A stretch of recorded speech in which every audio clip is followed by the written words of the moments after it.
Okay, we ready? I know you're all very excited to get this thing started, so I want to wish you all a good evening. Thanks very much for showing up. My name's Andrew Aline. I'm the Dean of the College of Science and Engineering. And no, you don't clap for that one. This is an easy audience. Kip, you're going to have a good time today. But it gives me a great deal of pleasure to welcome all of you to the 18th Annual Irving and Edythe Misel Family Lecture. This lecture series, which, if that number is right, is now old enough to vote, has brought outstanding speakers in the world of physics to share their knowledge and insight with the general public. So sharing our knowledge at universities is one of the ways that we, as academics and researchers, provide value to society. And this becomes more and more important as the pace of advancement accelerates, and it's easy for misunderstandings about science and technology to emerge. I wish to really personally thank the Misels for providing the resources that enable bringing luminaries such as Dr. Thorne here to the great University of Minnesota.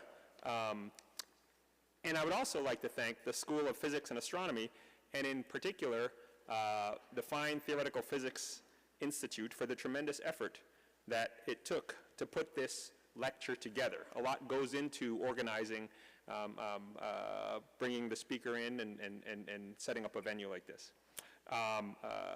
FTPI, that's that Fine Theoretical Physics Institute, is a tremendous asset to the field of physics at a national, well, at a global scale. And certainly it's a tremendous asset to the University of Minnesota and the state of Minnesota. We take great pride in the accomplishments of the faculty and researchers in the Institute. Now, hopefully many of you will be able to catch the Physics and Astronomy Colloquium, I think it's tomorrow afternoon, where the speaker here is going to discuss the physics of the cult movie Interstellar. That should be really, really cool.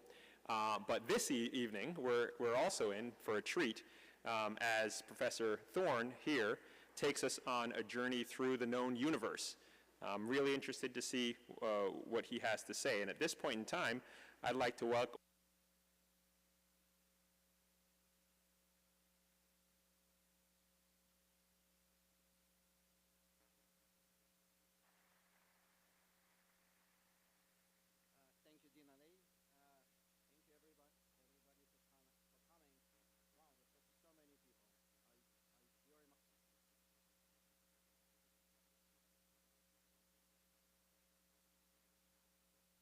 basketball arena and football stadium, and we certainly should have booked one of them because our today's speaker is a rock star, and that's what we see here. We will try to do better next time. All right, so when our speaker, future Professor Kip Thorne, was a little boy in Logan, Utah, his dream was to become a snowplow driver.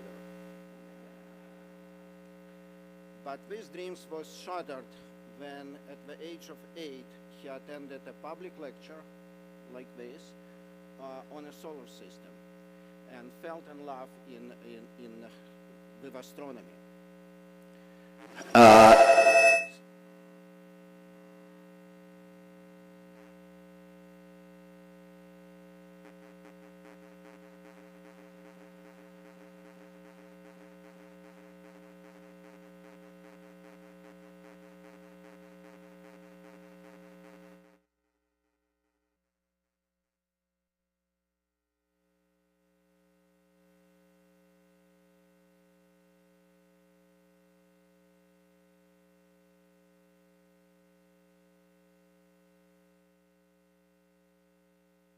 Who now are mentioned in pretty much every textbook on physics. Now, speaking about textbooks, our today guest wrote a book when he was a very young faculty back in Caltech. In 1973, he wrote this book, if you can see it, called Gravitational, which to this day remains the most definitive and comprehensive source on Einstein's general relativity. About the same time, he started to work on the idea of laser gravitational and laser interferometry gravitational antenna. The idea was coined a few years, maybe a year before that, by a physicist from MIT called Rainer Weiss. And they started together to work on that. And just, how many? 30 years later, in 2002, the interferometer was built and completed. It's known as LIGO, L-I-G-O, stands for Laser Interferometry Gravitational Wave Observatory. And it took another 14 years of improvement and work on the project before they could detect gravitational wave. But they did it, they saw it in February 2016. And for that discovery, our guest was awarded Nobel Prize in 2017, together with Rainer Weiss and I forgot the name of the third recipient. Sorry about that. Now, however, prior to that, about 2009, his attention and interests shifted to something else. He started to collaborate with artists, musicians, filmmakers with the idea to bring science to the general public. And one of the fruits of these collaborations was iconic movie Interstellar, directed by Chris Nolan, where Kip Thorne was general producer and science advisor. And there were many other products of this collaboration, and he will talk about that tomorrow, as Dean Elena mentioned, 3:30 at the physics department. Now, I'm almost done, but preparing to this introduction, this morning I was rereading this book. Just kidding. And on a page 1040, I discovered that couple of sentences. The technical difficulties to be surmounted in constructing such detectors, gravitational wave detectors, are enormous. But physicists are ingenious, and I'm quoting, with the help of the public, with the support of the broad public, sincerely interested in science, all obstacles will surely be overcome. So this is 1973 edition of the book, right? So it took just short 40 years before this vision came through. But what a foresight. Ladies and gentlemen, here is Kip Thorne.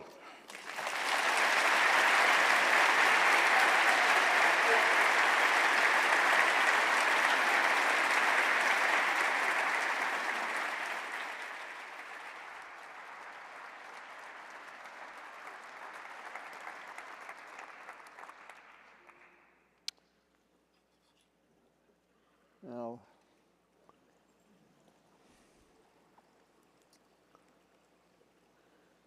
okay, can you bring my slides up on the screen?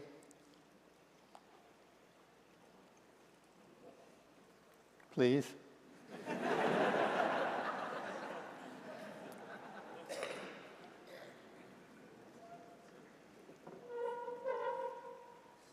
Great. Thank you for that overly kind introduction.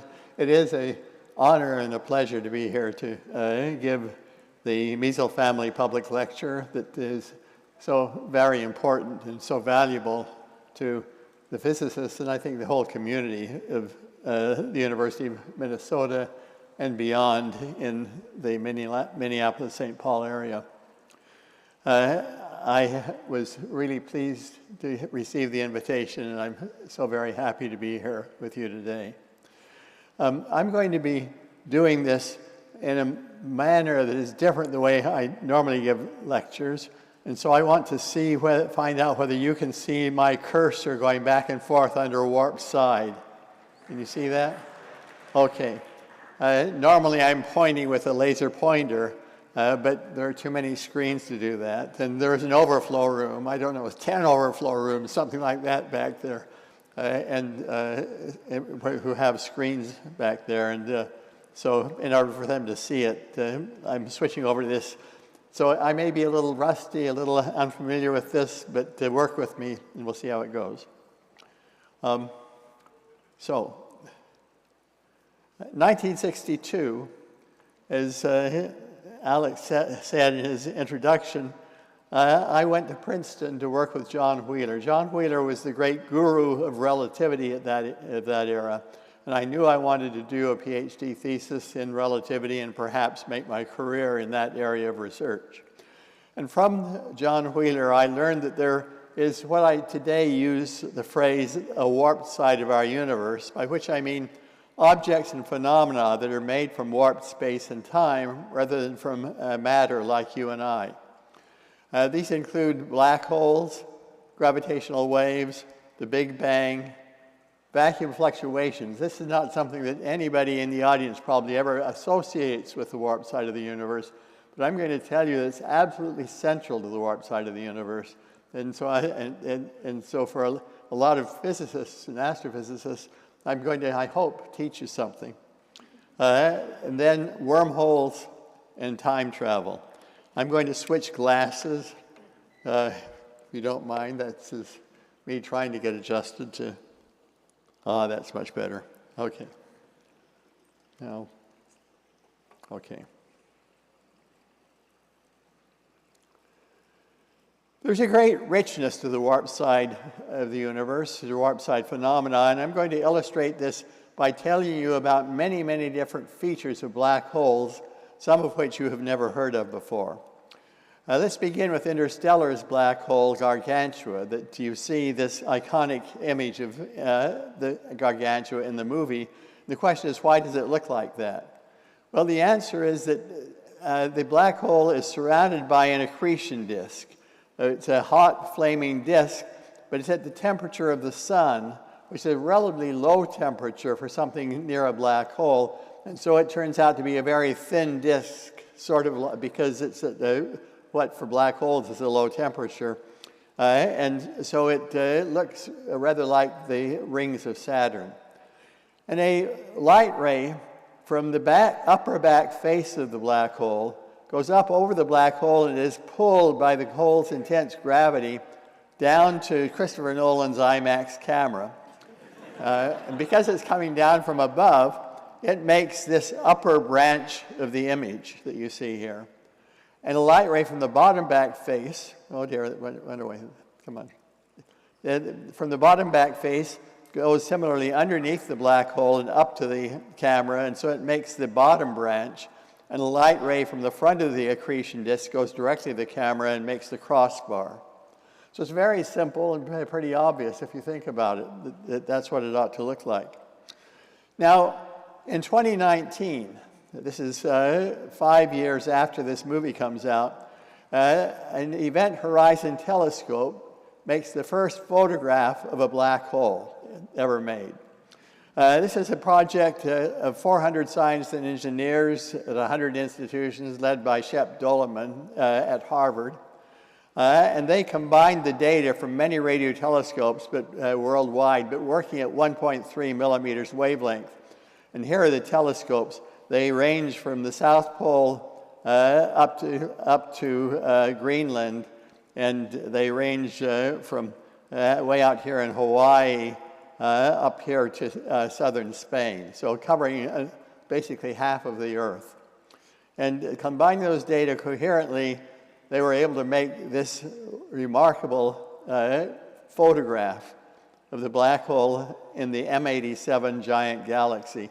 And from the size of the black hole's shadow, the black thing in the center there, and knowing how far away M87 is from Earth, they could infer that this black hole weighed 6 billion times more than the sun weighs. It's just a huge black hole. Now, why are those images so different?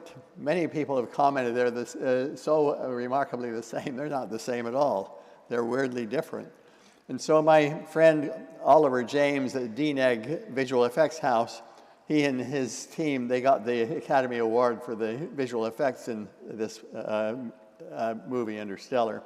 He said, let's take the IMAX camera and move it from the equatorial plane of the black hole up to the North Pole and let's see what happens. Well, it's pretty obvious that this is what happens, and then you smear the image out because the astronomers have very poor resolution, and there's what you get. And that's almost the same as the image, a photograph that the astronomers made. And so it really is totally compatible.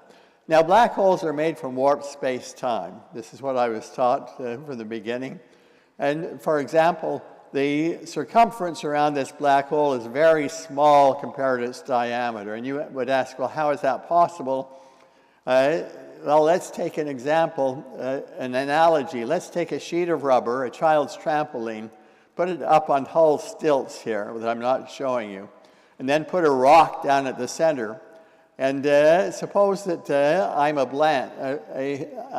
an ant, I'm a blind ant, and I go marching around here and I measure the circumference around that region where where the rock is. And then I measure the diameter, and the diameter obviously is enormous compared to the circumference. And I have a degree from Caltech, and so I can know the obvious answer, and that is that this is because I live in a warped universe. My universe is this sheet of rubber, and it's warped. It's not flat. But this precisely the same diagram can be used to describe a black hole. What we do is we take an equatorial slice through the black hole, through the center of the black hole, going right down through the center. That's a two-dimensional surface. And then that is the surface that's warped. And so I embed it in a higher dimensional space, which astronomers and physicists often call the bulk. In the movie Interstellar, it's called the fifth dimension, because there are three space dimensions in our universe and one time dimension. The fifth dimension is the one in this bulk, this higher dimensional universe, inside of which our universe is warped, is bent. And so that explains the warping of space, but the thing that you all know about black holes is that if I fall into that black hole, I can never come back out, and if I try to send signals to you, I'm carrying a little microwave antenna with me, and I'm trying to send you signals as I fall in. Once I get beneath the so-called horizon or surface of the black hole, the signals and I are pulled willy-nilly down here to where the rock was in my analogy, and that's where there is a singularity, a region where the laws of physics fail. And I'll return to the singularity in a few minutes. That is then a second feature of the black hole, is that there is this horizon out of which you can't get. There's another feature is that time slows to a halt as you near the horizon. If I go down very near the horizon and you watch me, I seem to go into slow motion. My clock seemed to slow down enormously, in fact, slow to a complete halt right at the horizon. So then what happens beneath the horizon? I mean, what can be slower than stopped time? Well, the answer is beneath the horizon, time is flowing. Let me just back up and say, in the movie Interstellar, there's a planet that is very near the horizon of the black hole. It is so near that 1 hour on Miller's planet is 7 years on Earth. And so that's an enormous amount of slowing. But beneath the horizon, time is flowing in what you would have thought was a space direction. It's flowing toward the singularity of the center. And that's another reason you can't get back out, and signals can't get back out. Nothing can move backward against the local forward flow of time. If time machines are possible, you can make them only by going out in space and coming back before you started. You absolutely cannot move backward against the local flow of time. Having referred several times to the movie Interstellar, let me make a remark. My talk about Interstellar tomorrow is going to be highly technical.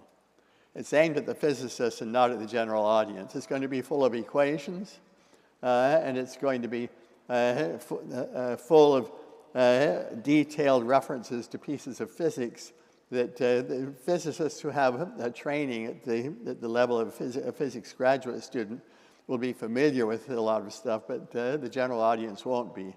So if you're from the general audience, I discourage you from going.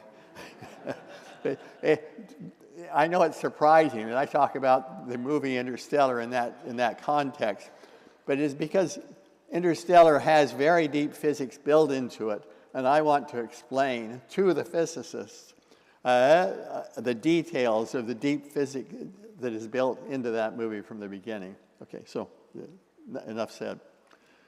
There are also around the black hole spins on its axis the same way as the Earth spins on its axis. And that spinning drags space into a whirling motion, fast near the horizon, slower farther away. And so these arrows indicate that whirling motion of space. So what I gave you thus far is just my own hand drawings, but here is a precise picture of the warped space around a fast-spinning black hole. This is the precise shape of the warped space. The color coding shows the slowing of time. Where it's yellow, time is flowing at 10% of the rate it is back here on Earth. Sorry. And the white arrows indicate the angular velocity of whirling motion of space. Fast near the horizon, slow far away. The horizon is right here at the bottom. It looks like a circle, but remember I have removed one space dimension. So if I restore that, the black hole turns out to be a flattened sphere, if I restore that one dimension back. Now, what warps the black hole space and time? The answer is the energy contained in the warping. It's like the snake that eats itself by eating its own tail. The black hole is held together by what we call nonlinear self-interaction. It's what is sometimes called a gravitational soliton. Now, I have a collaborator on a book of poetry and paintings, my attempts at poetry and paintings by Leah Halloran. And I'm going to show a number of paintings of hers in here because they're really useful in conveying some of these ideas. So this is a painting she did of her wife, Felicia, who is just above the north pole of a black hole. And her head is looking down to her feet, and her feet are closer to the black hole than her head, so they're going around more rapidly in a counterclockwise direction than her head is. And so her head sees her feet going around counterclockwise. But if you think about it, that means that her feet will see her head going around counterclockwise too. An analogy will make this clear to you. If you take a wet towel and you wring it to wring water out of it, if your left hand sees your right hand going around counterclockwise, then your right hand will see your left hand going around counterclockwise. So the towel has a counterclockwise twist, and similarly, the black hole has a counterclockwise twist of space, a whirling motion, a vortex-like whirling motion with counterclockwise twist at the North Pole, and a clockwise vortex at the South Pole. Now, for physicists who are not familiar with this, let me just say a couple of words. You understand this mathematically by taking the Riemann curvature tensor in vacuum, which we know describes in some sense the warping of space and time. You choose a reference frame, and then you break it up into its irreducible tensorial parts, and there turn out to be two of them. They're both symmetric trace-free tensors, and they are the so-called frame drag part of the curvature tensor, which actually describes the mathematics underlying these vortices. And then there is a tidal part of the curvature tensor, which is symmetric trace-free tensor, that describes the stretching and squeezing of tidal forces. So there's some very concrete and very interesting, very beautiful mathematics. I'm going to return to this. This is for the physicists, as I say, or mathematicians in the room. Let me talk about tidal gravity. If you have the moon and the Earth, the gravitational pull of the moon on the Earth has a strength and a direction given by these red arrows. The red arrows are basically pointing inward, so they have a component of squeezing the Earth's oceans. And this arrow is longer because it's closer to the moon than that arrow, than this side of the Earth. And that results, that differential, in basically a stretching of the Earth's oceans. And so you have the high tides toward and away from the moon and the low tides on the sides. And if you look at it from the reverse point of view, so you're freely falling, then there is actually a stretching tidal force and a squeezing tidal force. And similarly, and then what I want to tell you is that this can be described mathematically also in terms of a tendex. There's a tendex sticks out of the moon, and this tendex does the stretching. It's actually a physical force or physical field that is actually turns out to be part of the curvature of space-time, the warping of space-time. A stretching tendex sticking out of the moon and pulling on the Earth in this manner, and a squeezing tendex around the circumference. And so similarly, if you have the black hole Gargantua, and you have a planet here, Gargantua has tendencies that stretch the planet in this direction, and tendencies that squeeze the planet in that direction. And these tendencies are made from warped space-time. For physicists, for the mathematics of these vortices and tendencies, and their underlying frame dragging and tidal parts of the Riemann tensor, go to these boxes in my humongously big textbook with Roger Blandford. It's bigger and thicker than Gravitation, or our book on relativity and cosmology. Okay, now let me talk about the interior of the black hole. And so quite conveniently in the movie Interstellar, Cooper plunges through Gargantua's horizon to go inside the black hole in a desperate attempt to get information there that will save the human race. And so... Approaching the event horizon. Now, notice what's going on here. This is looking forward as he goes in this Ranger spacecraft down. The black hole is beneath him, and it is getting to, as he gets closer to the horizon, the black hole is subtending a larger and larger piece of the sky below him. And the universe is off here to the right, subtending everything else. But right in front of him is the black hole that's growing bigger as he goes in, naturally. Now let's watch what happens as he plunges through the horizon. Port side, dipping down beneath it to go through it. Now, the external universe is still on the right, but that's subtending a smaller and smaller piece. It's inside the ring of fire. And the black hole is subtending much more than half of the sky. You say, how's that possible? Well, we solved Einstein's equation for the propagation of light as a rocket goes through the horizon of a black hole to produce this. The people in the double negative visual effects house and I. And this is what happens. But if you think about it, it's not terribly surprising, but that is what happens. If I go then and follow Cooper in his Ranger spacecraft on down, and this is the same warping of space as we saw before in the bulk. Here is the horizon, he's gone through it. And here is his Ranger spacecraft. Below him is a chaotic singularity, which if he falls into there, he will get stretched and squeezed in a chaotic fashion, and chaotic in the sense of the mathematics of chaos, that is so extreme that it will not only tear him apart in a wildly chaotic manner, it will tear apart the very atoms of which his body is made. So he doesn't want to go there.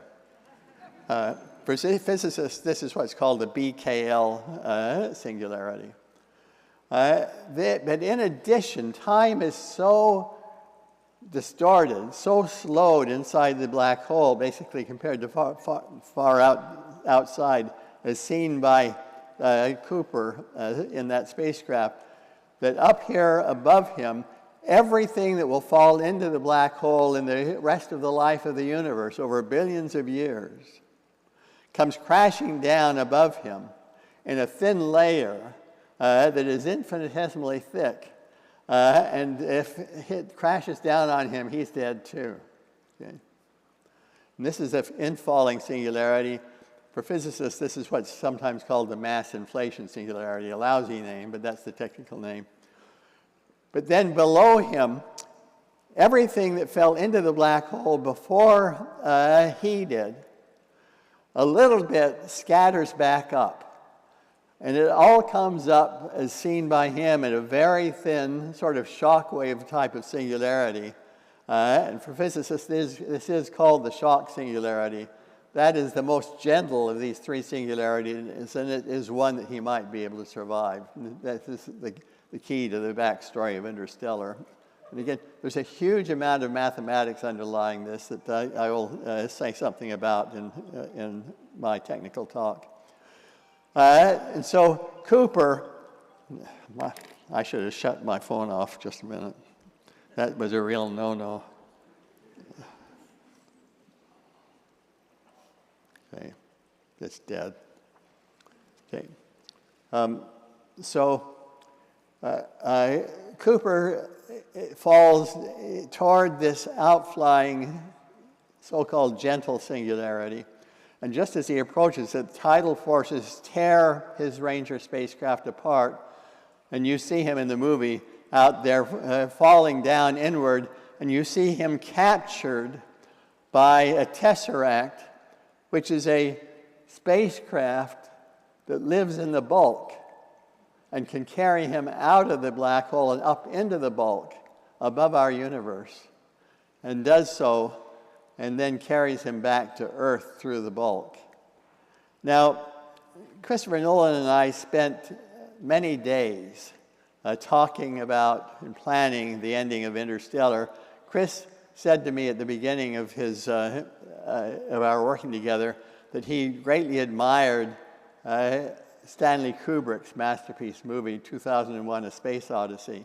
And he wanted an ending that is as mysterious as the one in 2001.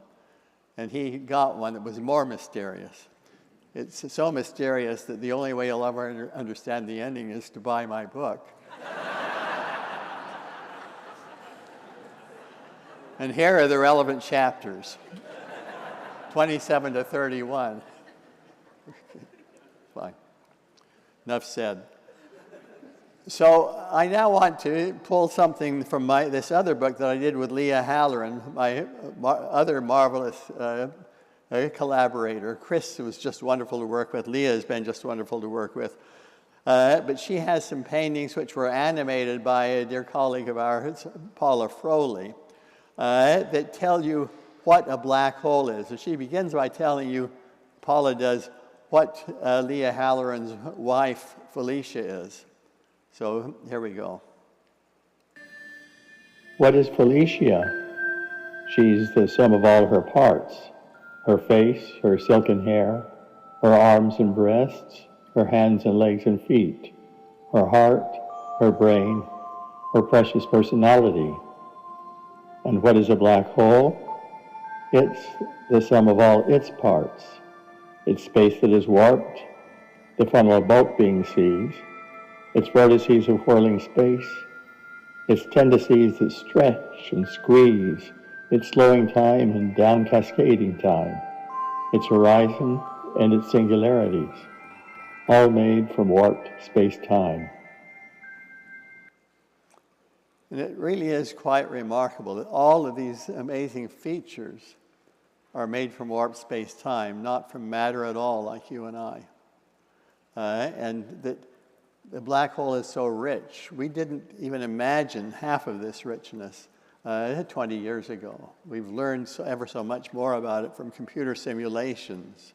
And then you get hints from computer simulations, and then you follow up with analytic calculations. We've learned a large fraction, at least half of this, from those simulations and then follow-up calculations in the last 20 years. So let me turn to gravitational waves. Albert Einstein in 1916, based on his general relativity laws of physics we had just formulated the preceding year, he predicted gravitational waves. And you can describe these gravitational waves in the following way. We have an array of freely falling particles that are out in space, away from the Earth, away from all other gravitating objects. And each of them is moving inertially. But a gravitational wave comes by, and it happens to go perpendicular to the plane of all those particles. And as it goes by, it has with itself Tendex lines that stretch and other Tendex lines that squeeze. And so space is stretched horizontally and squeezed vertically, and then the tendencies oscillate, the Tendex lines oscillate. And so this is what you see. Oscillation that is a stretching and squeezing of space between the particles, or another way to say it is that the inertial reference frames of a particle here and a particle there, they move back and forth relative to each other, and the particles remain inertial in their local inertial frames. But those local inertial frames are moving back and forth relative to each other. The phrase Tendex that I've used before is a collection of Tendex lines. Now, as best we understand it, there are only two types of waves that can exist in our universe and be used to explore the universe. There's electromagnetic waves, which includes light, radio waves, X-rays, gamma rays, and there are gravitational waves. And it was Galileo 400 years ago who built a small optical telescope, pointed at Jupiter, discovered Jupiter's 4 largest moons, and in the process initiated instrument-based electromagnetic astronomy. And all the marvelous things that we have learned with electromagnetic astronomy, including light, with radio waves, X-rays, gamma rays, between then and now have completely changed our understanding of the universe. They've completely revolutionized our understanding of the universe.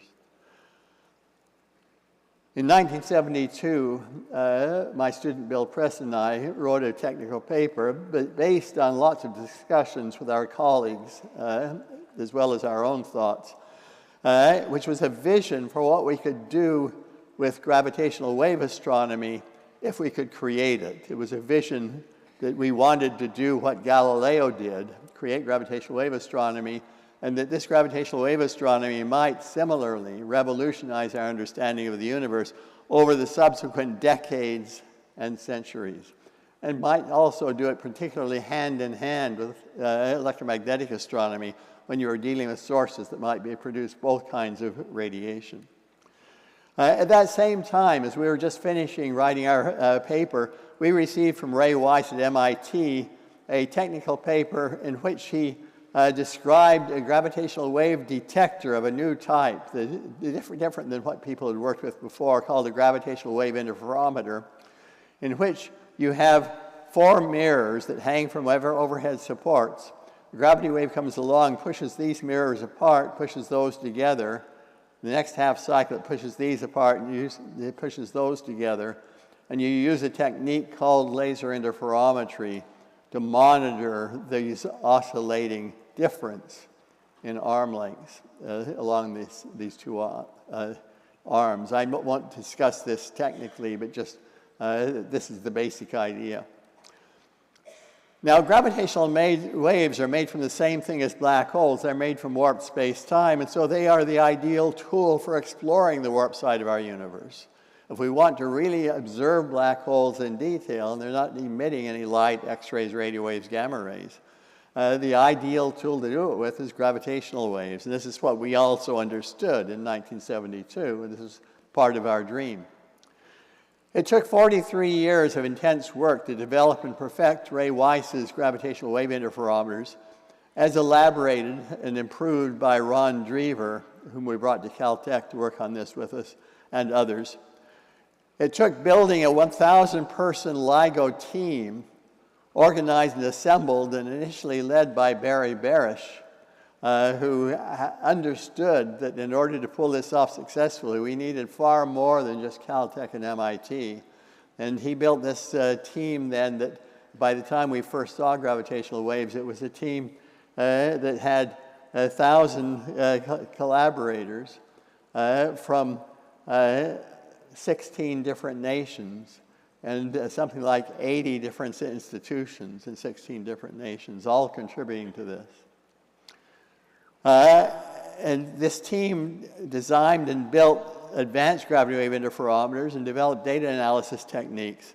By 2015, when the first waves were seen, it took 60 years to develop the tools for simulating on computers the collisions of black holes. I was convinced that it was very likely the first thing we would see would be colliding black holes. I was convinced of this by about 1990, and it seemed fairly likely already as early as about 1978 or 1980. And so I realized in order to understand the waves that we saw, we would have to have numerical simulations, solving Einstein's equations on supercomputers. That effort had already begun in John Wheeler's research group way back in the 1950s, before I ever joined his research group, and was brought to completion to the point that the simulations could be done that were required to understand the waves that started coming in just before the waves came in. LIGO's first gravity wave signal, called GW150914, then came from colliding black holes, and this is a simulation by the so-called SXS numerical relativity collaboration, a collaboration that I built together with Saul Tukolsky's group at Cornell. Saul is the real leader of this project. But I knew we had to have these simulations, and I built a group at Caltech to work with his group and aid his group in pulling them off in time for the observations. And so what you see here is what those colliding black holes initially orbiting each other looked like as seen from the bulk. So they look like these two funnels then, with a color coding that indicates the slowing of time as you get near the black hole horizon. And you see this slow down into slow motion, and there's going to be a huge splash in the shape of space and oscillation of the rate of flow of time, this color coding oscillating. And that's this veritable storm in the shape of space and the rate of flow of time produces a burst of gravitational waves that goes flowing out. This rather remarkable simulation of that particular black hole collision that produced those waves, it does not begin to contain all the information about the warp space-time of these black holes as they collide. So let me describe some things that were missing from those that you just can't capture enough in that kind of a movie. Turns out when the two black holes are in the process of colliding, and so they are right at the moment of collision, they are going around and around each other. They stick out from the ends of the two black holes, the stretching tendencies with squeezing tendencies wrapped around them. And sticking out of the merger region, there is a squeezing tendex sticking out with stretching tendencies around them. And these tendencies, they sweep back like water from a whirling sprinkler head as these black holes go around each other and merge. And this, in fact, is the origin of the gravitational waves. These become the gravitational waves that we see. These tendencies that are attached to these black holes at the moment of that collision. But these are only half of the gravitational waves. There's another set of gravitational waves that are produced by the vortices associated with the spins of the black hole. So this black hole has two vortices, one a counterclockwise vortex sticking out here, clockwise vortex sticking out there because the black hole is spinning around an axis along this. And here we're looking now in from the bulk in this case. Before we weren't looking in from the bulk. And similarly, a clockwise vortex and a counterclockwise vortex for that black hole. And these vortices, they stretch out and back as the black holes go around each other. Now, those aren't gravitational waves because they are a twisting of space. They're not a stretching of space. However, as they move outward, they create around themselves tendencies that stretch and squeeze. Each of these creates a set of tendencies that stretch and squeeze. And now for the stunning thing for the physicists in the room. The thing that underlies this is something called the Bianchi identities of general relativity, but in a freely falling reference frame, the Bianchi identities, which involve this tidal field, which is a symmetric trace-free tensor, and this frame drag field, which is a symmetric trace-free tensor, they look just like the dynamical Maxwell equations. Where in the case of the dynamic Maxwell equations, a moving magnetic field generates an electric field. Here, a moving vortex generates a moving tendex. And that's how the gravitational waves get produced. But it is just an absolutely beautiful piece of mathematics. For again, I'll invite the physicists to go learn about this mathematics, which is not in other textbooks, in my textbook with Roger Blanford. Okay, let's keep going. Gravitational waves are emitted in the outer reaches of a galaxy far, far away. And they traveled out from their source in that galaxy into intergalactic space for about 1 billion years. They traveled across the great reaches of intergalactic space. And 50,000 years ago, this burst of gravitational waves reached the outer edges of our Milky Way galaxy. Now just think what was happening 50,000 years ago. Our ancestors, our Homo sapiens ancestors, were sharing the Earth with the Neanderthals. And that's when this burst of gravitational waves reaches the outer edges of our galaxy. This burst travels across our galaxy and arrives at Earth on 14 September 2015.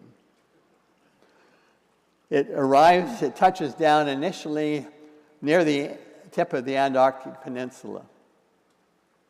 It travels up through the Earth, unscathed by all the matter of the Earth. These gravitational waves go right up through the Earth.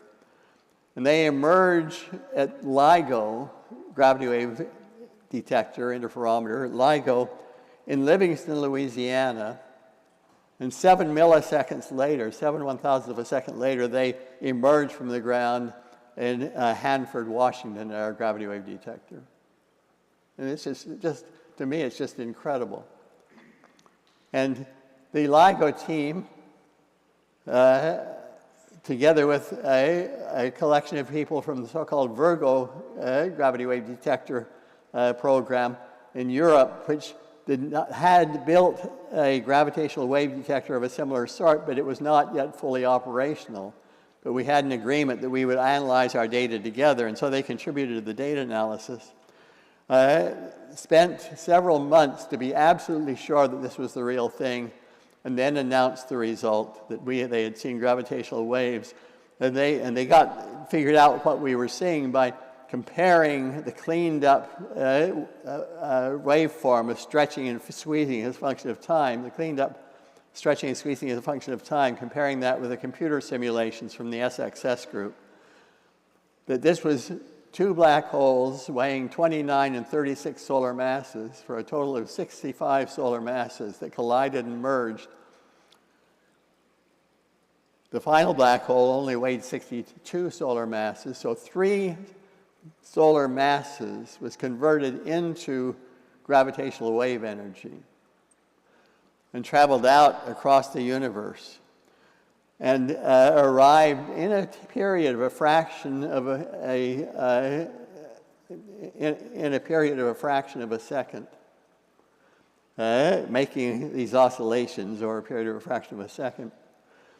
And so much energy traveling out in a fraction of a second corresponds to a power output that is 50 times larger, just for a fraction of a second, 50 times larger than all the power that is produced by all the stars in the universe put together. But it's all in gravitational waves. No electromagnetic waves were seen. It was just phenomenal.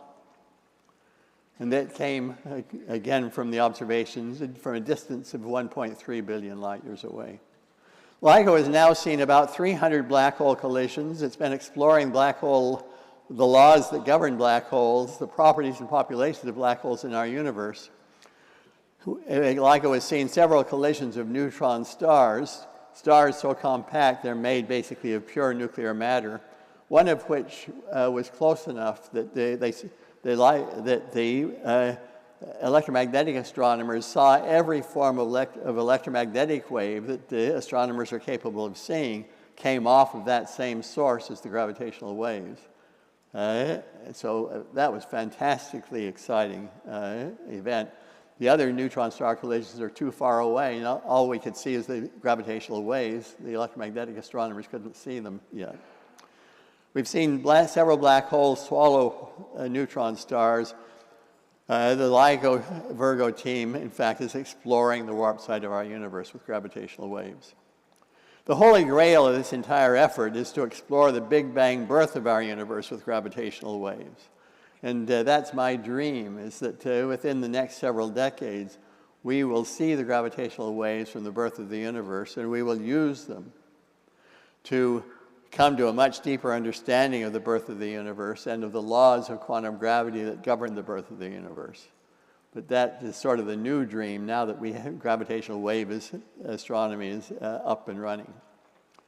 I want to turn to my last topic, and it will be a fairly extended topic, which is vacuum fluctuations in the warp side of our universe. I told you that this is something that, in fact, I only really came to realize how tremendously central vacuum fluctuations can be, are to many aspects of the warp side of our universe.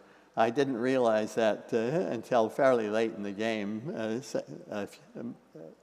something like 20 years ago, and my nose was rubbed in it as I started to write poetry, and Leah Halloran started to make paintings, and we started to try to describe this through poetry and paintings. This is actually some work that we have done that is not in our book, The Warp Side of Our Universe, because our collaboration only got deep into this topic since the book was published. So anyway, so this will be new for most of you, well, probably for nearly all of you. So let me begin by explaining what vacuum fluctuations are. I learned about vacuum fluctuations from Yakov Borisovich Zeldovich, a dear mentor of mine, a Russian mentor in Moscow. And what are vacuum fluctuations? Well, if you take a box and you remove from the box everything that can be removed, you're still left with tiny fluctuations of everything that could have been inside the box. Tiny fluctuations of light in the form of photons fluctuating in and out of existence. Tiny fluctuations of electrons and positrons, electron-positron pairs, fluctuating in and out of existence. And similarly of every other kind of particle that can exist in our universe. And this is Leah's painting of this, where you see something really dark. There's a high probability of seeing fluctuations of light in there, extra fluctuations, where it's quite light between these lumps. There's a lack of fluctuations, much less than you would normally have. And if this is continuing fluctuating, then I'm just saying that there are high probability regions and low probability regions for light. And this is fluctuating uncontrollably and unpredictably, going on all the time. These fluctuations have, for all practical purposes of my talk today, no energy and produce no gravity. Now, for the physicists and astronomers here, of course, it is possible that through the process of renormalization, a technical term, that there's a tiny amount of energy left over, and this explains the so-called dark energy of the universe. I'm dealing with amounts of energy that are large, that are markedly larger than the so-called dark energy, and I'm going to ignore that possibility, so just set that aside. September 1973. I'm in the Hotel Rossiya in Moscow. I have taken Stephen Hawking there because my Russian colleagues, especially Zeldovich, wanted to meet with him because he is such a profoundly deep thinker and contributor, and this was very early in his career. And so I took him to Moscow because I already had a major collaboration going on with the Russians. And so Stephen Hawking on the left, Yakov Borisovich Zeldovich on the right, and Zeldovich's student, Alexei Starobinsky, in the center. The four of us were there in that hotel room. And Zeldovich described to us an idea that I found incredibly implausible. And then Starobinsky sketched a proof that he was right. And Stephen and I were sort of blown away. And here's the idea, that you have a spinning black hole. It's going around and around his axis here. And it is bathed by vacuum fluctuations coming from all directions. But Leah draws this only with the vacuum fluctuations coming from the left. So stuff comes in from the left and goes off to the right. It's really coming in from all directions, going off from all directions. But to make it easy to understand, she's drawn it this way. These vacuum fluctuations come in, and they suck up energy from the vortices of twisting space in the vicinity of this spinning black hole. And that energy they use to turn themselves into real particles of light, real photons, and real electrons, real protons, positrons, all kinds of particles that go flying out. And so, because we aren't even aware of these fluctuations of the vacuum, what we see is a spinning black hole that appears to be spontaneously radiating radiation and slowing down in the process. Now, Stephen Hawking, who's a much deeper thinker than I am, having been convinced that this was right, he went home and thought about it for several months. And in December 1973, he had an epiphany, a sudden insight. He said, let me think about a star that is imploding to form a black hole. And it's a spherical star imploding spherically, so there's no spin going on in here at all. The black hole forms initially right at the center, and it grows. It grows very fast. It grows basically outward at the speed of light, the local speed of light. And this expanding space, right in the vicinity of the surface of the black hole, is a place and the black hole swallows the star pretty quickly. This expanding space in the vicinity of the black hole is a place from which these vacuum fluctuations can suck energy out of the expanding space and use that energy to convert themselves into real particles, and those real particles are what is called Hawking radiation. And this was Stephen Hawking's astounding prediction that black holes, in the process of their birth, create this Hawking radiation that then leaks out gradually over the future lifetime of the black hole of millions of years, but it keeps leaking out. But it was created in the process of the birth of the black hole. And so you see the black hole radiating Hawking radiation. That was an astounding prediction that it took several years for Stephen's colleagues to swallow and agree that he was right, but it turned out that he really was right. Zeldovich was even deeper than this. In 1971, even a little bit before he had thought about spinning black holes, he had said to himself, in the birth of the universe is born expanding, and maybe vacuum fluctuations that come off of the birth of the universe, maybe they can suck energy out of the expansion of space at the beginning of the universe, and they can suck enough energy out to turn themselves into real particles of matter and real particles of radiation, maybe into all the matter and radiation that we see in the universe today. But he couldn't make it work. It just didn't work out mathematically. And he and his colleague Igor Novikov wrote a book on cosmology at that time that I oversaw the translation and editing of, and they have a detailed, long discussion of this and throwing up their hands. It really doesn't work. They don't know why. It's a few years later that Zeldovich's student, Alexei Starobinsky, along with Andrei Linde, who was also in Moscow at the time, but is now at Stanford, and Alan Guth at Harvard, and others, had the brilliant insight that if the universe was born expanding really rapidly in what we call inflation, it expands exponentially fast in the technical language, then this will work. And indeed, it does work, as they showed. The Big Bang singularity expanding really rapidly at the very beginning if it produced only these vacuum fluctuations, it didn't produce anything else, only the smallest amount of fluctuations you could possibly have, those fluctuations will feed off the energy of the expansion of space and will produce all the matter and all the radiation in our universe today, and will even produce just the right size of fluctuations of density to have given rise to the births of the galaxies and clusters of galaxies that we see in our universe today. Just a phenomenal conclusion.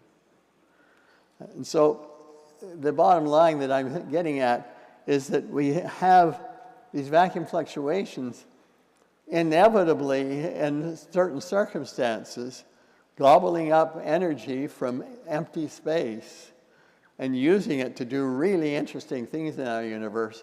And the warp side of our universe can't just be totally empty of matter. It always has the vacuum fluctuations, and in some circumstances, those vacuum fluctuations will do astounding things. Now let me talk about wormholes. Of course, there's a famous wormhole in the movie Interstellar. This wormhole in the movie Interstellar sits over here. It reaches from the vicinity of Saturn to the vicinity of the black hole Gargantua. I'm here as before. I'm removing one spatial dimension. So our universe is this two-dimensional membrane in the higher dimensional bulk. This membrane or brain is bent around to the higher dimensional bulk. But you don't know it if you live in the membrane, because all you see is the intrinsic shape of space of the membrane. You don't see this bending in the external bulk. There's no way for you to see it. So you don't know whether it's bent around like this or whether it's straight out or what. So in this case, it's bent around like that. And somehow, some very advanced civilization perhaps has built this wormhole. And this wormhole then is part of our brain. And light can travel from the vicinity of the black hole Gargantua along this surface, this two-dimensional surface. I've suppressed one dimension, so it's really three-dimension piece of space of our universe, up to the IMAX camera, bringing an image of what's going on in the vicinity of Gargantua. So that's the basic idea. And here is the resulting image in the movie of what you see inside the wormhole, produced by the visual effects team at the Double Negative, or DNEG, visual effects house in London, with equations that I gave them to use to do the propagation of the light through and around this wormhole. Now, the problem with wormholes, however, was something that John Wheeler, he always keeps coming up here, he was a brilliant man. 1962, he discovered that if you have a wormhole like this, a spherical wormhole, and you don't do anything special, it will pinch off so rapidly that nothing can travel through. You try to send light through, for example, and it gets caught in this pinch off. And you wind up with two singularities, and with nothing have succeeded in going from one side to another. So there is a central issue, and Carl Sagan's movie Contact was the first place where wormholes were used. And I told Carl, when I suggested he use a wormhole, there is an issue of holding the wormhole open, and that's addressed a little bit in Contact. But you do have to hold the wormhole open if you're going to do science fiction with travel through the wormhole. And so the question is that possible? And the answer is, not surprisingly, that you have to put in the throat material that repels gravitationally. I'll call this exotic matter. And the question is, well, can you make material that repels gravitationally? And the answer is, well, yes, we're almost sure you can by manipulating vacuum fluctuations.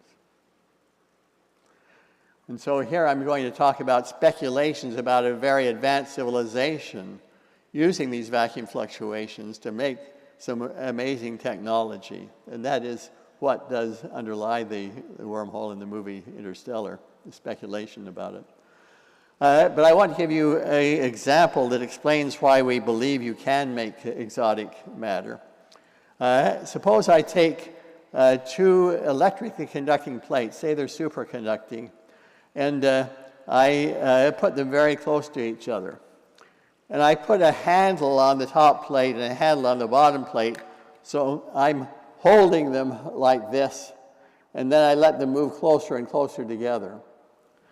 Now, because these are electrically conducting, any electric field that is tangential to the plates is suppressed, because the moment you put an electric field there, it drives electrical current to flow in the plate into a location where it annihilates the tangential electric field.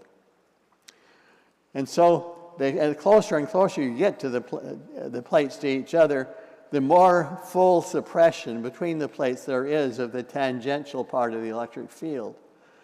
And that means that you're getting more and more negative energy in there, because you have much less fluctuations than the normal vacuum would have. And indeed, not surprisingly then, if you hold the plates apart with these handles and you let the plates get closer and closer together, there's an attractive force called the Casimir force that has been measured many times by physicists.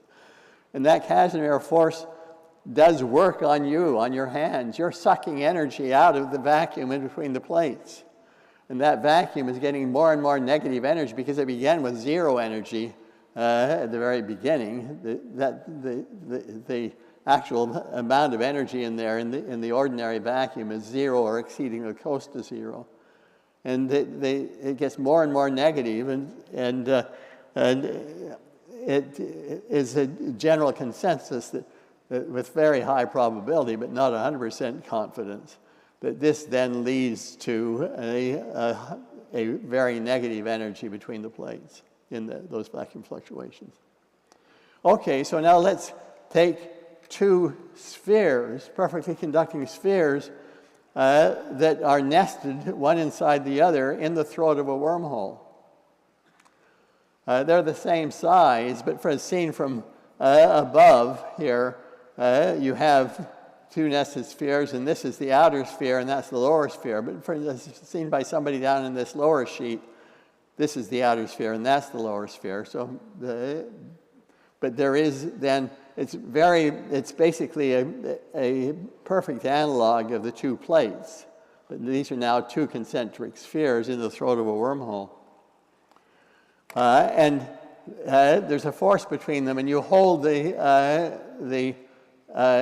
these plates apart with an electric force. So there's an electric field that extends out far away from the wormhole in all directions. And it turns out that electric field contributes nothing to the relevant energy that produces gravity. But the thing the crucial thing, if this is going to hold a wormhole open, is that the total energy of the plates, of the spheres, made out of metal or whatever they're made from, has got to be less than the negative. That's a positive energy. That must be outweighed by the negative energy of this vacuum fluctuations that are suppressed between the two spheres. And I and other physicists have worked very hard to prove a theorem that says whether or not it's possible to have the plates with less energy than the vacuum between the plates. And nobody's been able to find the answer.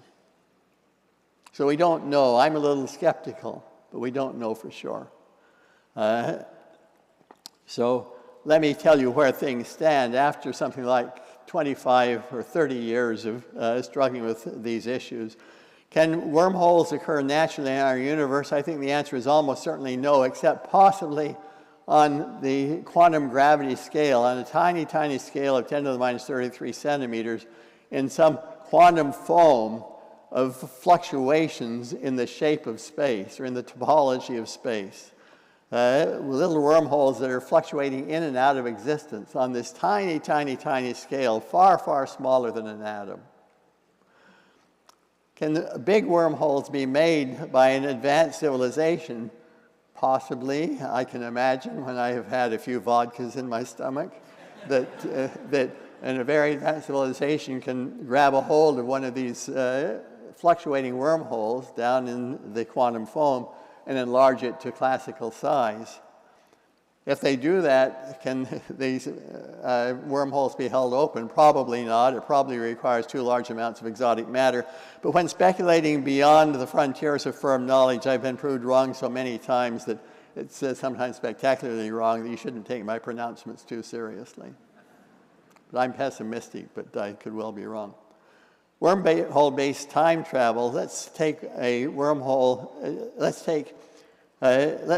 my wife, Carol Lee, and I are here. We have two mouths of a wormhole.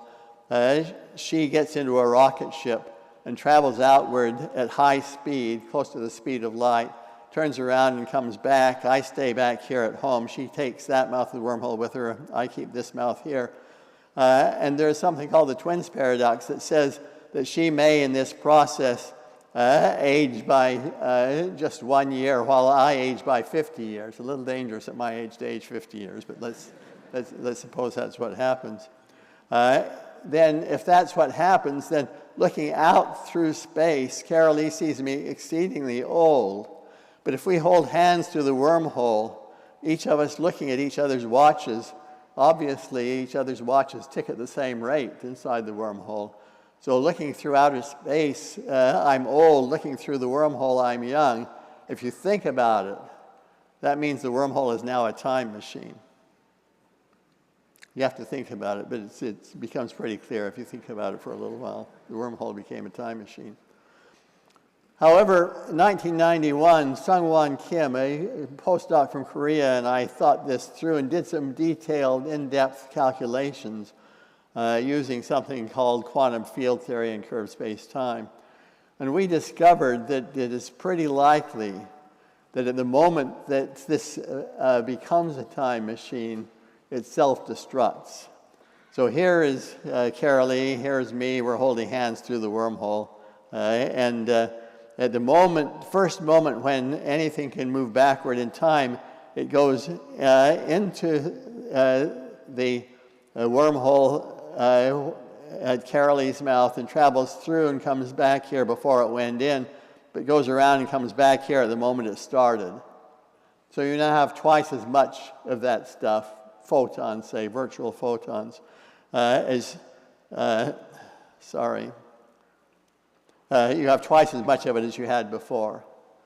And then it goes around once more and you have 4 times as much as you had before. And the whole thing just blows up.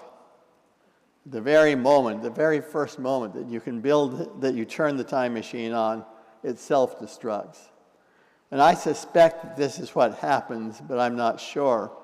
And Stephen Hawking and I had a long discussion about this, and we tried to make a bet, but we could not quite agree, because every time we did calculations to try to sort this out, we found ourselves driven into the domain where the laws of quantum gravity take over from our calculations. And we concluded that only the laws of quantum gravity know whether time machines self-destruct when you first turn them on. And that's where it was left at the time that Stephen died. And Stephen's so much smarter than me, there's no way I can go on working on this without him. But let me just say that Stephen had, however, made a chronology protection conjecture, which simply says that this will always happen, and this keeps the universe safe for historians of all species. Let me just wind up then. I'm right at 1 hour, but I want to do one last thing here, and that is to tell you about vacuum fluctuations in 21st century technology. LIGO has a problem, and it began to be a problem a few years ago, but we foresaw it and prepared for it, and we spent 40 years preparing for it. And that is, that we are trying to use light to monitor the motion of mirrors back and forth relative to each other. But at a certain point, the fluctuations in the positions of the mirrors or their centers of mass, and we spend hundreds of millions of dollars to make sure that we measure only the motions of the center of masses of the mirrors. We don't measure, we're not plagued by the motions of the individual atoms in the mirrors. That's called thermal noise, and thermal noise is under control.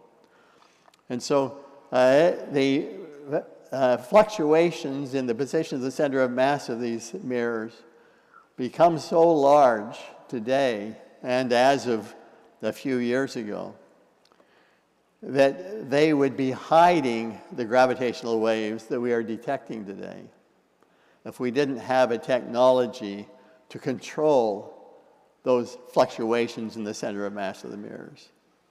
We recognized this way back that there could be an issue. Brzezinski told me there could be an issue. In 1968, he told me this. This is back way before LIGO was even conceived. I mean, he was a brilliant man, this Russian physicist. He said, no matter what kind of a gravity wave detector you invent, you're going to come to the point where you're plagued by this. You're measuring the motion of a center of mass of some kind of a mirror or other object. And those fluctuations in the position of that center of mass are going to get in the way, and you will have to control them in order to succeed. And he said, you're going to need quantum non-demolition technology, he called it. This meant technology where these fluctuations will not demolish your gravity wave signal in the process of you trying to measure it. And LIGO is now monitoring motions of 40-kilogram mirrors with a level of noise at about 10 to the minus 19 mirrors, 1/10,000th the nucleus of an atom. Unbelievably small level of noise. And that is well into the regime where the quantum fluctuations of the mirrors of center of mass are killing you. You couldn't see the gravitational waves. So the first time we humans are seeing human-sized objects behave quantum mechanically. And we need what Brzezinski called quantum non-demolition technology. Today it's called quantum precision measurement technology to deal with this.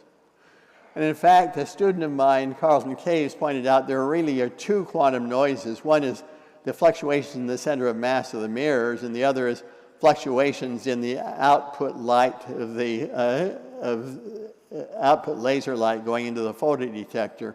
This is called shot noise sometimes, and both of those are quantum noises you have to deal with. But what he realized, and this was a shot from the blue, nobody at all anywhere in the world was thinking in this direction, and somehow he saw it, was that vacuum fluctuations of light entering the interferometer from the direction of the photodetector will beat against the laser light from the laser to drive the fluctuations in the position of the mirror. And that makes and controls the quantum noise of the mirror. Another way to say it is that the quantum state of whatever comes in from the output of the interferometer, the quantum state of that vacuum fluctuations or whatever it is comes in, that controls the quantum states of the mirrors and also controls the quantum state of the output light, the so-called shot noise. And that was just a tremendous insight. But then he went beyond that and says we can then change what comes in from this output port. We're going to squeeze the vacuum. And with help from a colleague, Bill Unruh at the University of British Columbia, the two of them saw that a particular way of squeezing them, called frequency-dependent squeezing, you can drive all of the quantum noise due to the fluctuations of the mirrors, you can drive it into places where it will not affect the gravity wave measurement. Jeff Kimball, just down the hall from us, explained how to do it. He invented the technology to do this frequency-dependent squeezing. And the LIGO team spent 30 years developing this into something usable, this quantum precision measurement technology. After 30 years of development by the LIGO team, It is now in operation in LIGO. It is responsible in large measure for the fact that LIGO today sees several collisions of black holes each week, compared to just one every 6 weeks when we first turned on. It's just a remarkable thing that controlling the vacuum fluctuations in modern 21st century quantum technology, just invented for this purpose by somebody in my research group, the idea, the implementation by a guy down the hall, and then the maturation of it by the LIGO team has brought us to this point where we're circumventing the Heisenberg uncertainty principle, is another way to say it. We are controlling the quantum noise so it becomes irrelevant in LIGO today. Thank you.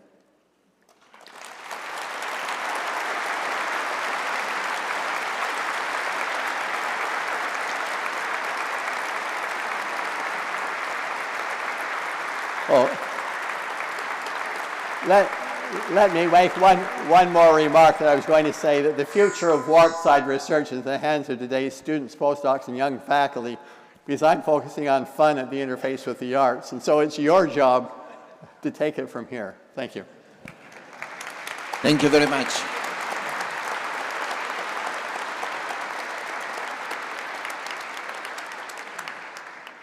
So we can take few questions. Please raise your hand, and then either me or my assistant down there will bring you a microphone. And if you don't mind, I'm going to sit down. I had a knee replacement operation recently, and I'm not quite what I once was.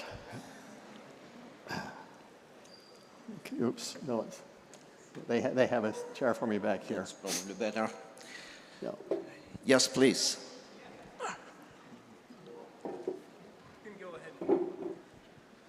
So, okay, so I noticed with those diagrams where you showed, I forget what they're called, but the lines of sort of expansion and contraction that go, when you have the rotating black hole, you had the lines going out and then the ones looping around for the merger, I think.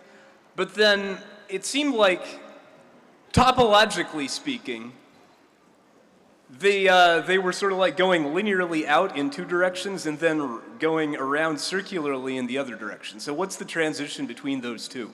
Well, by the time they reach the Earth, the sizes of these things are so huge that all you see at Earth is just crossed lines, crossed red and blue lines by the time they reach the Earth. And so you just have to think about them traveling out a billion light years distance. And they're now humongously big. And yeah, I guess they're now just plane waves of the sort that Einstein talked about.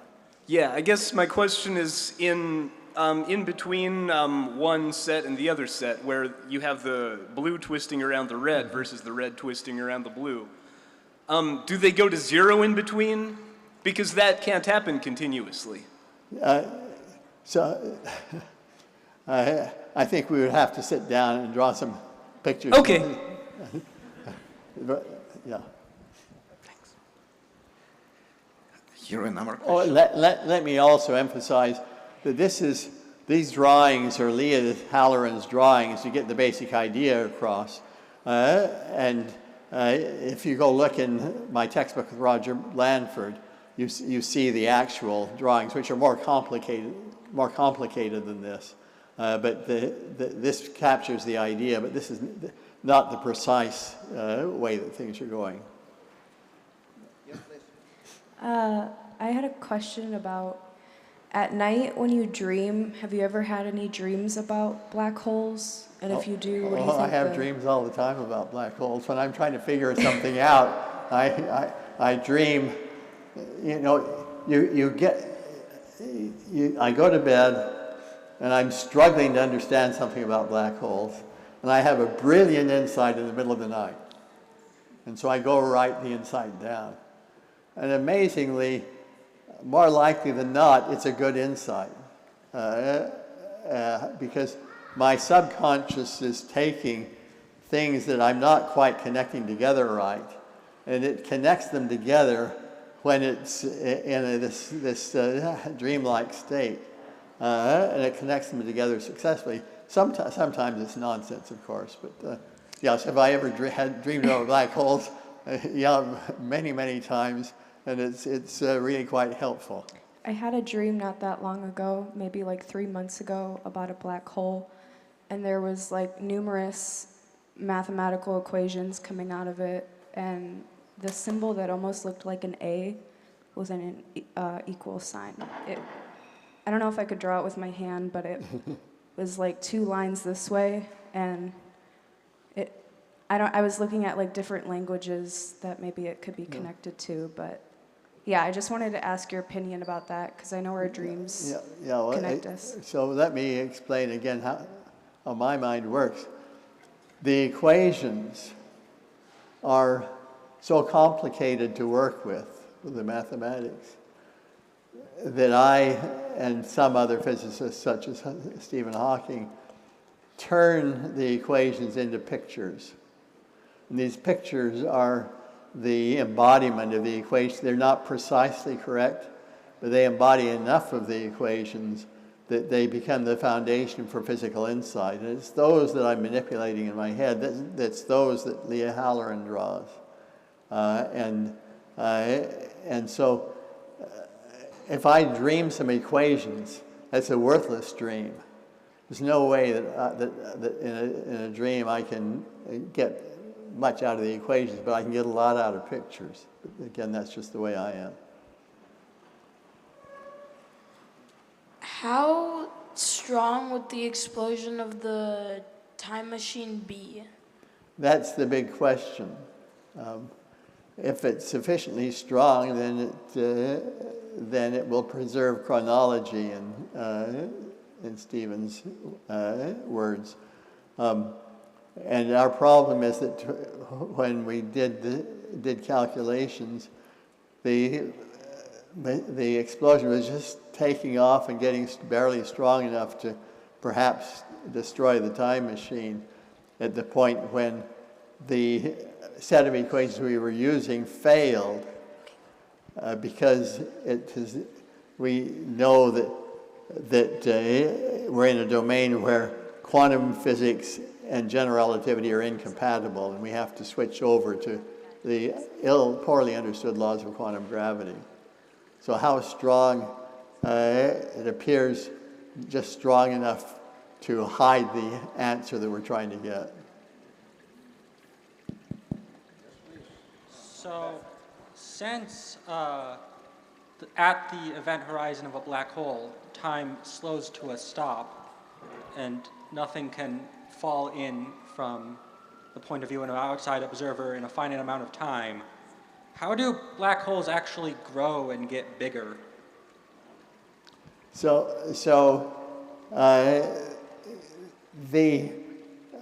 Everything coming to a halt is in a certain sense an optical illusion. That's the way I like to think about it. It doesn't capture the full reality. To capture the full reality of what's going on, you have to unify space and time into four-dimensional space-time, and then look at it from a four-dimensional perspective. And then everything pretty much falls into place, and you see the black hole growing, and you don't have these paradoxes. But because all of our personal experiences in life are with time and space being separate entities and not being unified, we struggle with this, including physicists. And I can't give you a really good answer without going into a four-dimensional space-time when we have a very different way of talking about it. And so my best explanation is it's an optical illusion. One aspect of that is there are a finite number of photons emitted by an object falling into the black hole. It has to be a finite number because there's only a finite amount of energy comes off, and each photon has to have some minimum amount of energy. Finite number of photons, and rather quickly, the last photon has come out. There's no longer any way for us to even look in and see this frozen object there. And that probably doesn't help. I'm sorry. I know the mechanics of the stuff that we talked about over here. Where? Right here in front of you. On your... Hi. Okay, thank yeah. you. Thank you. It would help if whoever's speaking would stand up and wave their arms at me. Should I stand up and wave my arms? Yeah, You got stand me up over and here? wave your arms. Okay. I know the mechanics of what we talked about today are very complex, but are there things on this earth that we can observe that behave similarly, that can show us, you know, I mean, we don't have to do all this complex physics to understand what's going on in our universe? That's my question. I don't know any way to really understand what's going on without this. Or let it put this way. There are laws of physics that underlie the way the universe behaves, and that underlie modern technology. And these laws are written in the language of mathematics. And this was the epiphany that I had at age 13 when I got really excited about physics. I read about this, and then in a popular book by George Gamow, the cosmologist, and he gave examples. And when I came to really understand and believe that these laws of physics control everything, and that they were written in the language of mathematics, of course, then I wanted to learn the language of mathematics. And I don't know any way other than through these mathematical laws to be absolutely sure about what's going on. That plus experimental data that in a laboratory, very carefully done experiments, the two of them hand in hand. But the physical intuition that we get by turning those laws in an imperfect way into pictures, which is in some ways like what you're saying, that physical intuition can be very powerful in guiding the calculations I do, or guiding the experiments that colleagues of mine do, or guiding the development of technology that our LIGO team did for gravity wave detection. These mental pictures, this physical intuition has enormous power, but it's imperfect power. And in the end, you always have to go back to high precision experiments together with, hand in hand with the mathematical laws of physics. At least that's the way I see it as a physicist. That was the insight that to me at age 13, 14, and seeing that and beginning to understand it in action and seeing it historically in action made me lose interest in religion, made me lose interest in whether there was a God or not, because I wasn't getting any kind of proof out of religion myself. But here I had a way to get absolutely firm understanding, together with some tools for making the guesses to help me along the way toward the point where then I have to do the very high precision experiments tied, I or others, tied with the mathematics. Hi, thank you. I was wondering if... Where are you? I'm right over here. Okay, thank you. Hi. So, if black holes have charge to them as they are merging together and accelerating, do they produce light? Do they produce light or radiation? Yep, or electromagnetic radiation. Yeah. So if you have a black hole, that's not.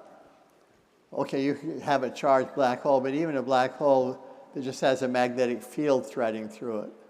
So there's a magnetic field that goes in the South Pole and out the North Pole. If it orbits around another black hole, or you have two black holes that are like that orbit around each other, yes, you then have magnetic field lines that drag out behind like you would if you had real particles doing that, and that will produce radiation. So under certain appropriate circumstances, yes, but the big issue is whether or not you can have some way that you have an electromagnetic field attached to a black hole that produces strong enough radiation that when two black holes collide, you get electromagnetic waves as well as gravitational waves. And the answer, so far as we know, the answer up until now is pretty pessimistic.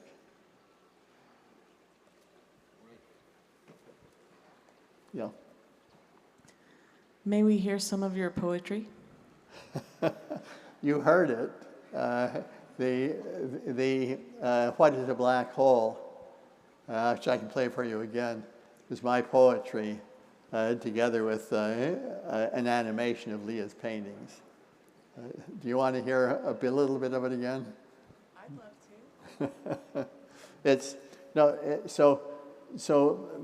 I chose in this area that I wanted a poetry that conveyed a sense of poetry through its, the technical word is meter, but meter is basically rhythm, and not through rhyming. So there's very little rhyming in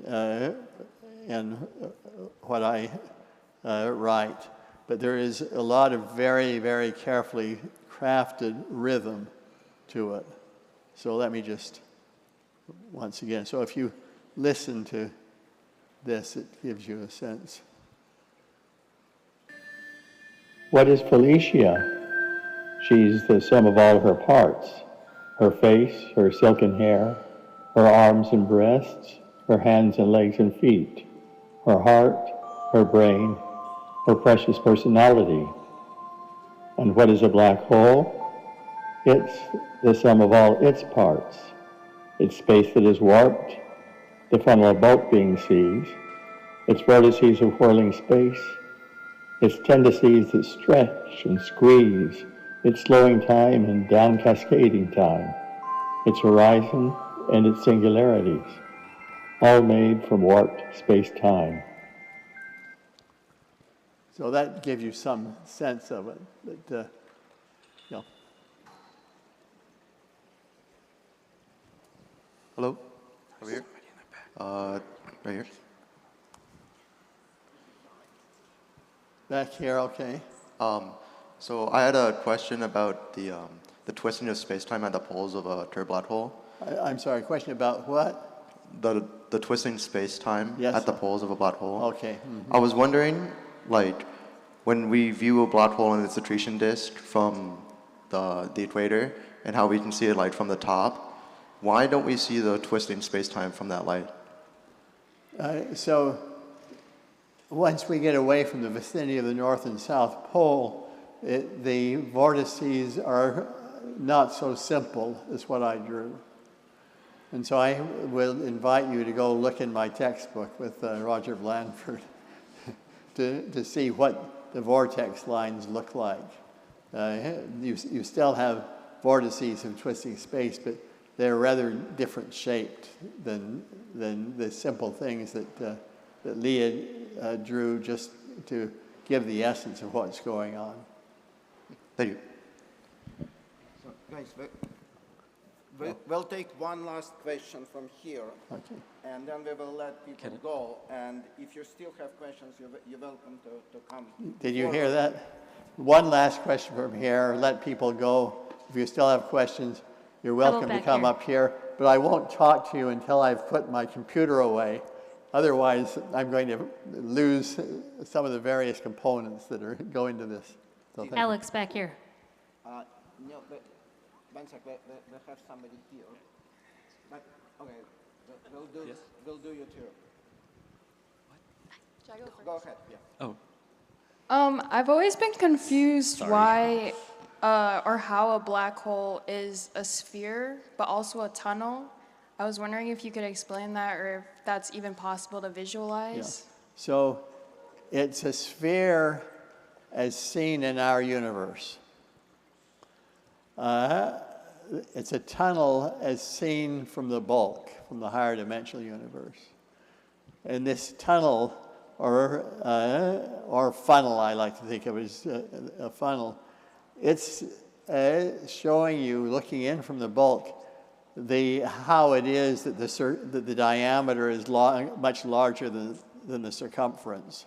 It's because the black hole is distorted in the higher dimensional bulk. We don't see the higher dimensional bulk.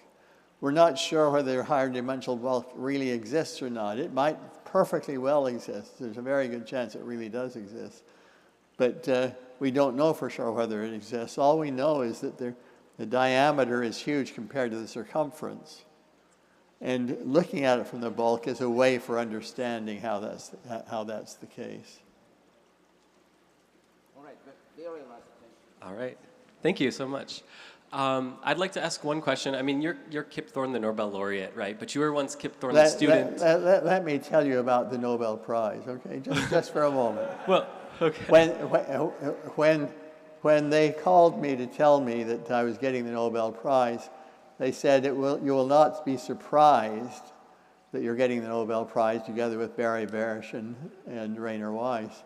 And I told them, I'm not surprised, but I'm extremely disappointed. Because the prize belongs to the team, especially a bunch of young people, much younger than us, who have really pulled this off in the end. Sure, we got it started. Sure, we contributed significantly. But the end game was other people, much more than us. And they deserve as much credit as we get, if not more. And you screwed it up with the Nobel Prize for the Higgs boson because it was a similar situation where the discovery was a team. Surely by now you have learned that you have an obligation to educate the general public that certain kinds of science can only be done by large collaborations, and that it is far more than 3 people in this large collaboration that really make the thing happen. And so what's going on? Why haven't you got that through your thick skull already? I didn't say that, but that was basically the message. And he responded, we'll discuss it when you get to Stockholm. And so I got to Stockholm, and we had a long discussion, and he said, some of us recognize this, but not enough of the committee has come to buy it for us to make a change. We do have the power to make a change despite the nature of Nobel's will. And maybe at some point we will make the change, but we just have not been able to get to the point where we do. It's so important to have a small number of people as icons that outweighs everything else. Well, the Breakthrough Prize, which we also won, they gave 2/3 of the Breakthrough Prize to the entire team, and then 1/3 to 3 of us. And so at least the entire team, everybody in the team got several $1,000s. I've forgotten how much they got, but they got a non-trivial amount of money. Everybody in this team of 1,000 people.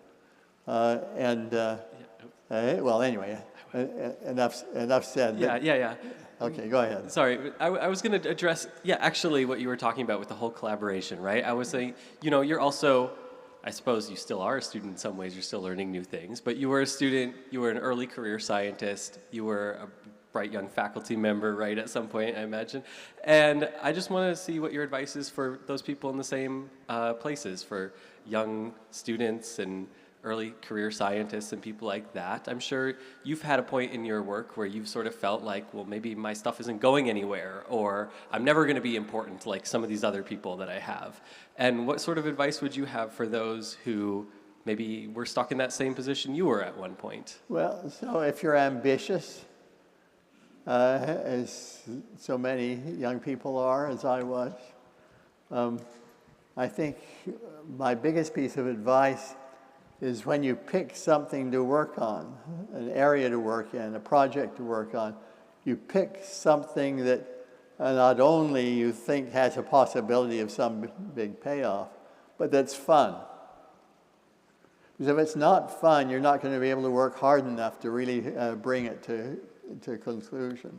And that's the biggest thing I think people don't really appreciate. And it's what my grandfather said to me when I was 4 years old, and I remember it so vividly. He said, if when you grow up you find a job that's like play, you will succeed in life. And that was the basic message that, and so that's the one piece of advice that people perhaps don't think about that I would emphasize. All right, so let's thank Professor Thorne.